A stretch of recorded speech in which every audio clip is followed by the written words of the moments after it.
Hi, everyone. This is Chris of Peaceable Solutions, bringing you another nugget to enhance your life and to enhance your relationships, to bless you and your legacy as you live out your purpose in the earth realm. It is your time to prosper. It is your time to just elevate. I'm telling you, it's your time to expand and enlarge and take life by the horns.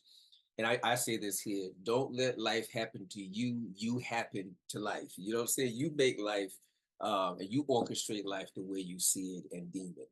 All right. We all have that power. We all have that ability. Have you ever felt as if you can't get it right? Have you, especially when it comes to relationship and communication? It's like, why do I always argue? Why are we always arguing? Um, how can I say it different? What do I need to do? And part of it, I know, is when you feel misunderstood. Most people, I would say, some people take the blame. Okay, whereas some people point the blame. And most times we do not look at ourselves. We look at the other person as the problem. But one thing I had to realize was that I had to be the change that I desired to see. So I always have to look introspective. I have to check and I'm gonna see this here. I have to check the crevices of my soul, the seat of my emotions and my will, my desires, to make sure that that aligns with the desired outcome, to see if that's contaminated or see if it's clean and healthy. I always have to look within, and I'm willing to do that. As a leader, I even came to this conclusion that um, the success or the misleading or the failure of the team is contingent upon effective leadership. Now, it's not always the leadership's fault, but I will say that I personally believe that in part, um, it is in part the leader's fault. Everything in life deals with communication. Um, there's everything. There's nothing that we do. And so we have nonverbal communication, we have verbal communication, and there are other forms of communication that has been studied and we've come up with that we realize that communication is a lifestyle, whether it be um, detailed communication or shorthand communication, it's still communication. It's a form of communication. Uh, I want to say something to you. And as you can see, the couple behind me, there is a misunderstanding. I can't say that there's an argument, but I will say there's a misunderstanding and there's emphasis going on because we see that there is some hand gestures there. His hands are pointed up like this, and her hands are like this. Um, Usually, this body language means you're in my space or hold up, wait a minute. All right, don't go any further or don't come any further. This hand gesture is more of a receiving or I don't understand. Okay, well, what's going on? Meaning clarify to me. All right. Sometimes we misinterpret the signals based on our own life experiences. So we come in with passive aggressive communication. We have aggressive communication, and then we also have assertive communication. This evening, I want to talk about assertive communication. And if you'd like a copy of this, listen, feel free to contact me. Um, you can email me at Chris at peaceablesolutionsllc.com. Again, that's Chris at peaceablesolutionsllc.com and request, skills and insight on assertive communication. Or you can follow the website at www.peaceablesolutionsllc.com. All right. Or give us a call at 803-386-9842 to schedule your one-to-one so that we can help you develop peaceable solutions for the life you deserve. Assertive communication is not aggressive communication, even though it sounds and is often misinterpreted as aggressive. When I talk with couples, I say aggressive communication is different than assertive communication. So let's look at some of the attributes of assertive communication. Assertive communication, a communication style in which a person stands up for their own needs and wants, while also taking into consideration the needs and wants of others without behaving passively or aggressively, without behaving passively or aggressively. And as we go further with this series, I'll share some information with you about passive aggressive behavior. Traits of assertive communicators are that they clearly state their needs and their wants. They clearly state their needs and wants. They practice eye contact, but not a staring contest. There's a difference. They listen to others without interrupting, and that is difficult for the experts. We have to learn it and practice it amongst within ourselves in order to demonstrate it. Appropriate speaking volume, steady tone of voice, and then also there's confident body language. Now, will we not be triggered? Will buttons not be pushed? Yes, they will. Yes, they will. Because you know what you studied and you know what you're bringing to the relationship and the conversation that may be uncomfortable. However, the other person may not be up to par as you are. So, guess what? You get to demonstrate the skills that you're gaining. All right. And as I train my students at AT&T, I would tell them perfect practice makes perfect. So keep practicing it, keep practicing it, keep practicing it. And then next thing you know, you become perfect with it. So again, perfect practice makes perfect. These are the traits of assertive communication and communicators. When you deal with communication, it is important that we make sure we are conveying a message clearly um, at at an even rate that the listener can hear, as well as the listener can respond and have a dialogue in the conversation. When we're aggressive, it's more of a spewing out, and the goal is to get it all out. We're usually irate, not just emotional, but we're usually irate. Sometimes hands or arms are flinging. We're stonewalling, things of that nature. But the goal of the assertive communication is I believe in the message that I need to deliver. I believe it's important. I've taken time to critique myself, and I may have even asked someone else for their insight, for accountability, so that we can come to a conclusion and a resolve. There are going to be bumps in the road. However, the bump doesn't have to stop us from getting to the destination. Make sense? There are going to be bumps in the road. Okay. However, if the road is that bumpy, I think we also may need to get off that road too. All right. So, assertive communication is conducive to conflict resolution. It goes hand in hand with conflict resolution. And sometimes you may have to be the sanity in a conversation. Sometimes people naturally feel that they're being attacked, and so they automatically become defensive, right? You can't control that.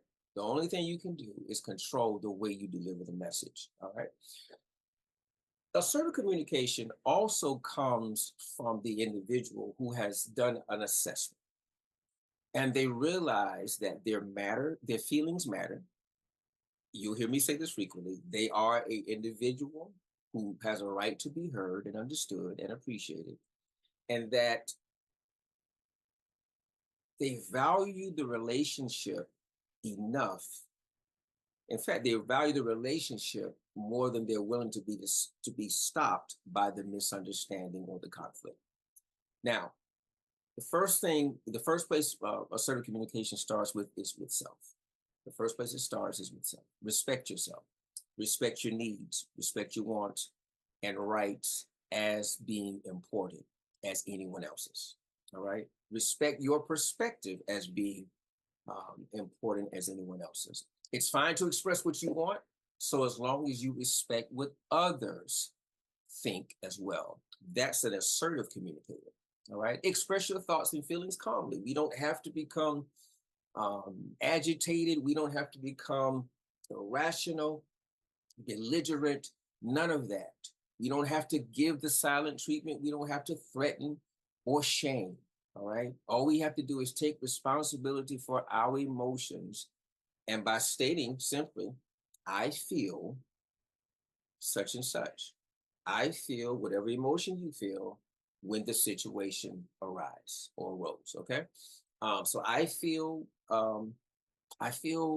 sad when I hear you talk about me or about our issues to your family. I think I may have touched on something right there. All right. I feel sad when I hear you talk to others about what we've discussed. All right? So those are feelings. You're not blaming. You're not getting mad. You're not breaking glass. You're not throwing anything. You're just talking about how you feel. All right. Plan what you're going to say. I think it's very important to really respect others' time because you want to be respected and you desire to be heard. So come with a plan in mind. Begin with the end in mind. As Stephen Covey would write in The 7 Habits of Highly Effective People, begin with the end in mind. So know your desired outcome. And now I would also say that you're not being passive, you're being assertive. Because see, what you're saying is, I value us, I value our connection over this offense or over this supposed infringement or over this infringement on your way or my way. Okay. Plan what you're going to say. Watch your tone as well. Oftentimes, it's not what we say, but it's how it's said. Um, Say no when you need to say no. You can't make everyone happy. You will not make everyone happy all the time. So it is okay to say no. All right. When you need to say no, do clearly without lying about the reason. All right. And I'm gonna be very honest with you. I've said no and I told a lie. I can't say a white lie, a lie is a lie. But I've told a lie and I've had to go back and correct. I said, listen, I'm gonna be honest with you. I want to apologize. That was not the reason is all right, or I've really felt convicted when I did not speak truth. All right. I was working with a couple earlier today and we were going over the subject matter of assertive communication, and they were challenged with saying no because they felt guilty. And they said they also wanted to explain to the couple or to whoever they would say no to why they said no. And she said that her therapist told her, well, you don't owe an explanation, which is true. You don't owe an explanation. Your no can be no without an explanation. But your no can also be no with an explanation. Um, but I would recommend it to be a solid explanation as to this is why I'm not able to do it. All right. But be true to you.